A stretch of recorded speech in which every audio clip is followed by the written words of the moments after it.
Alright, so I'm super excited. Got a package in the mail today. I have not opened it. Took some great willpower to not open this. I also got a package for the Integra, but I did open it. So I got a couple things going on with some cars today. We've shown the Hellcat some love, so we're going to show some love to the imports. I had an issue with the wastegate flange on my manifold, but the company that we got the manifold from are top-notch quality. They're a top-notch company that stands behind their work, and I sent it off to them and they repaired it for me free of charge. Just paid to have the manifold recoated in ceramic coating, so I'm super excited to get this thing back on and get this thing operational. But for now, we are going to open this box. So we got two Billy Swinford from Hondata, however you want to say it, potato. Alright, so let's open it up.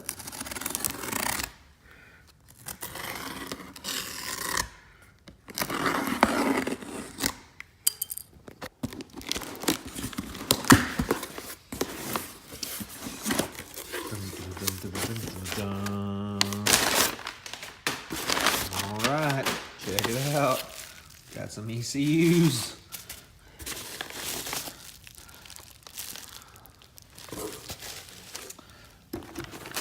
And we got a FlashPro.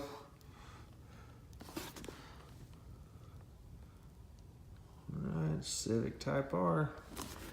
What other little things do we got? We got a Hondata license plate frame. That will go up on the wall. Alright, so let's get this bad boy opened up and reinstalled in the car. And we'll get the FlashPro loaded up and try to get a base mat put on the car. And then off to the dyno we go. Alright, so we got a box in the box. This is the unit that we had all my factory stuff cloned to. And of course, Hondata does their magic work of, look at that, oh my gosh, that's so awesome. Does their magic work of opening this bad boy up and jailbreaking it. So let's get this and that. All right, so we got the jailbroken Hondata ECU back in the car. And now we move to the next step as there's some special instructions here that says you must switch the ignition on, press the engine start-stop button twice without depressing the clutch. We need to do that, let's see, twice before starting the vehicle. If we do not do this, the engine will not start. This only needs to be done once after the ECU is placed in the vehicle. If you disconnect the battery, you're going to get some other warnings too that says the system is initializing, but we did not do that, so let's go into the car and give this a shot.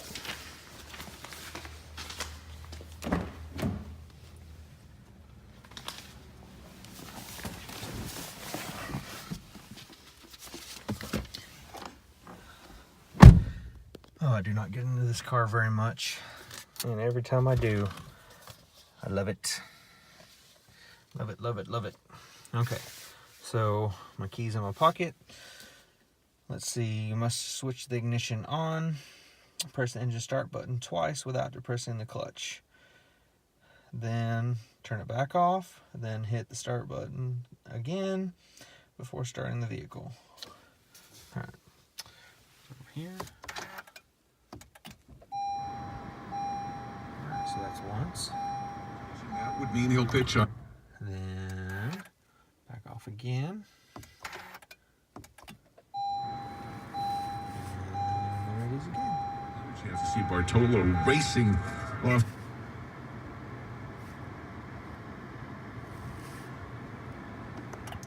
All right, so that is it. So now we should be able to start the vehicle. And wouldn't you know, it starts. Look at I don't think we have any kind of. outside. Sorry, we got It is radio 2-1. playing. Perez went 3 innings plus. So we don't have any warnings on the dash. So we are good to go. All right, so later on in the week, I'm going to take this up to the shop. Might do it tomorrow, not sure, when we can load one of these different maps onto the car. Then we'll get to the dyno and get a baseline eventually before we do the intake and, of course, the tuning of the ECU. All right, so not at the shop. Just a continuation of the video. Wanted to open the box up. It's the first time I've opened it, so important. The FlashPro requires the ECU to be unlocked, jailbroken before it can be used. Okay, we've already done that. And just like the previous FlashPros, it's packaged exactly the same. So, not really much to see here.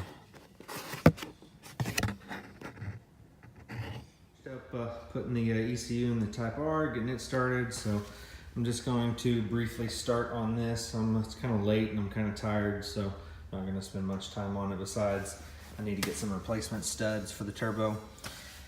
We do have nifty Nordlock locking washers. These things are amazing.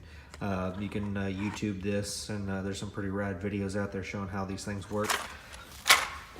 But the other thing that we use, we have these nuts here for the turbos.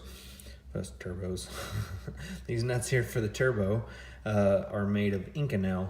The thermal expansion, all the scientific doodad info, whatever. These things don't expand at the same rate as like a regular steel nut would. So this, in combination with the Nordlock washer, at lots of vibration and lots of heat, and of course all the expansion that we get from a turbo car that makes a lot of heat. These guys will not pop off. They will not rattle off. They won't get loose. The Nordlock washer pretty much makes sure of that. So these are a must-have for anybody running a turbo on your car. I've learned my lesson of bolts breaking, nuts coming loose, using multiple lock washers trying to get things to lock, and they just do not work. But these Nordlock, the way they are designed, they're like a double locking system, to where when you tighten them down, they actually bite into each other. I'm gonna get one of them out here. They actually bite into each other as you tighten it down. And of course, this surface here will bite down on what it's clamping onto. So with these two things on here, this thing will not come loose. Man, I could pop off of a loosen up a nut and go clean down the road within just 10, 20 miles, and especially after a hard pull, the amount of vibration that happens. But these bad boys here, they were on for a few thousand miles, and of course, no issues whatsoever, none at all. Last time was my first time ever taking them off, and they wasn't reusable. I don't know if that's just something that's common, but the cost of these things are definitely far significant than that of any regular hardware. But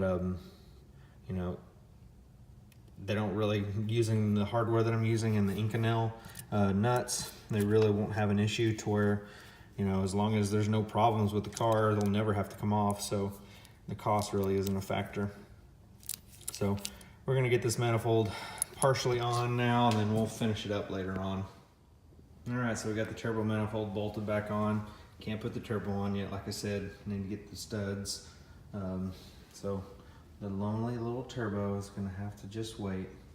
Fighting with the wastegate right now, trying to get it back on, get it all tightened up. But that's gonna be a wrap for this guy for tonight, because I'm beat after a long day. So peace. All right, so I want to give a real quick conclusion to the Hondata install on the 2017 Civic Type-R. Took it up to the shop and went through the base maps. The There's various different files that they've created that they've tuned on different cars. So I'm not sure how aggressive they are. They might be playing it safe for what they're putting out for base maps to the public, but there's a lot of different options.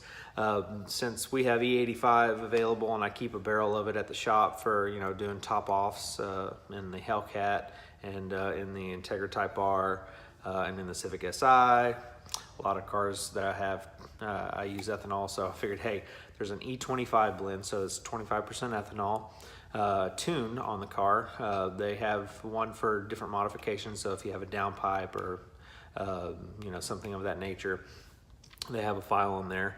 Most of the files also include an improved throttle response, since these things are electronic throttle, make it a little better. So I ended up going with the E25 tune that has the improved throttle response. So what I did to calculate the 25% ethanol is there's a calculator that I found online, and I'll put a link in the description so it will help you. So you just put in your capacity of your gas tank, which on the Civic Type-R is 12.4 gallons. Then I have an ethanol content meter on one of my cars, and the station that I go to is pretty consistent, even year round, winter or summer. It's about 70 to 72% ethanol. I've seen as low as 68 from that station during the winter, where they add a little bit more gasoline than they do ethanol, but it's pretty consistent right around that percentage. So that and pretty much standard all gasoline everywhere is E10. So plug in the figures and it gives you a percentage rate of what ethanol that you want to be running, and it tells you exactly how much 93 and how much E85 to give. So it's pretty foolproof. So I'll put that down in there. I think it was like 9 point something gallons of 93 and 3 something gallons of E85 to achieve 25%. And loaded the tune, went and drove it around, got the fuel good and mixed up. And it pulls really, really hard. I'm gonna do some more street tuning to it with the auto tune feature. I'm not gonna mess with ignition timing or turbo boost or anything like that, but just to get the air fuel kind of dialed in a little bit more until I can get it on the dyno, which I'm gonna wait until my intake comes in. We're gonna be putting a Mishimoto intake on it. So super excited to get that in. So I'm not sure I'm gonna do anything to the exhaust because I really like how quiet the car is. So it's pretty inconspicuous other than the way that it looks. But the intake's gonna give that awesome blow off valve sound that you can't hear with the factory airbox setup. So I'm just gonna rock it the way it is for right now. I've been closely looking at the boost pressure. We're seeing about 25 PSI max, then it kind of tapers off to 24. That's in sport and R mode. It's a little bit less in the comfort mode.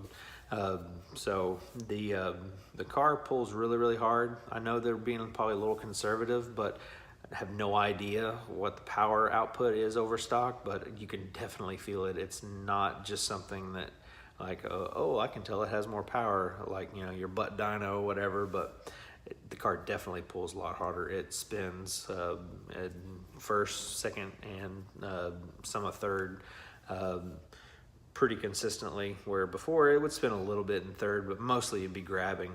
So my initial impressions of the Hondata FlashPro for the 2017 Civic Type-R are 2 thumbs up. So I'll give an update later in the future of after we get the intake on it and actually get it on the dyno. These things are making right around like 295, 297, something like that to the wheel stock. So I really don't feel a need to do a baseline because there's lots of people out there that have done baselines, so pretty much know what these cars do. So I'm not gonna mess with that, dyno it before, then dyno it after. But I wanted to give a real quick shout out. My buddy Jerry over at Heirloom Customs. He's the guy that does our t-shirts and hoodies and hats and whatnot. He's made some bandanas for us. He made me a little one-off coffee cup. I thought it was pretty neat with the shop Lonestar Elite logo. Then he put El Jefe on there, which is pretty sweet, the boss. But then he snagged my picture off of either Facebook or Instagram of the cursed Hellcat with the big wheel and tire setup on it. So anyway, big shout out to my buddy Jared making me a little custom coffee cup. It's pretty cool. So anyway, I'll get the Integra all finished up here in the next few days. I had to order some studs for it because I couldn't find any locally that were worth a shit. So once I get that all together, then we'll go driving it around as well. And then we're gonna go up to Gas Monkey so we can do another build of the week with the Integra. So anyway, this is Billy here at DFW Speed. Peace.